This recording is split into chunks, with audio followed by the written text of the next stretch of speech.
Our motoring tip of the week concerns batteries and some tips on your electrical system as well. Now, make sure that if you're having to replace the battery in your vehicle, that you consult the CCA or cold cranking amperage spec for your vehicle. On this Kia Sportage, it's a 600 CCA battery. When you're replacing, you want at least 600 CCA or higher on your replacement battery, nothing lower. And it gets tempting sometimes because you see a less expensive battery that will fit that vehicle.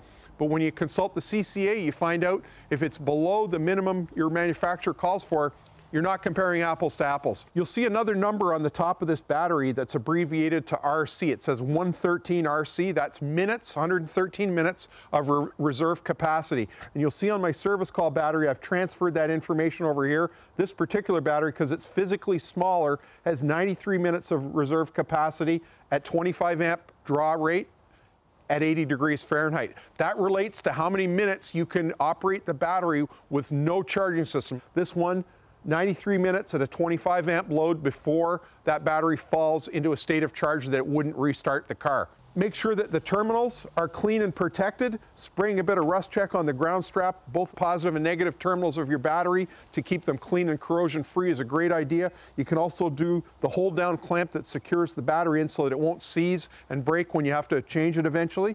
You also want to make sure that this thermal blanket that's on the battery, if you're replacing the battery, make sure that that gets transferred to the brand new battery and put back in the vehicle, that it doesn't go to the scrap with your old battery.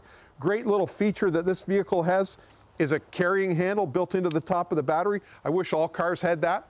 Replacement batteries pretty much all have that carrying handle. It just makes life a lot easier when you're trying to get it in and out. Talking about getting it in and out of the vehicle, if you've run the battery dead and it's below zero, make sure that you remove the battery from the vehicle, take it inside a building that's heated, let it come up to room temperature, then do your charging, then do your testing before you put it back in the vehicle. Don't test it or charge it when it's frozen and dead. You just don't do that. Now, I just looked at my service call battery that I use around the shop and noticed that it's fallen to 75% state of charge. It's time for me to trickle charge it, bring it up to full potential.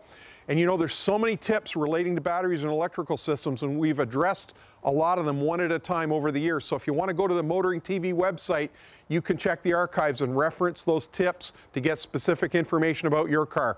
That's your motoring tip of the week.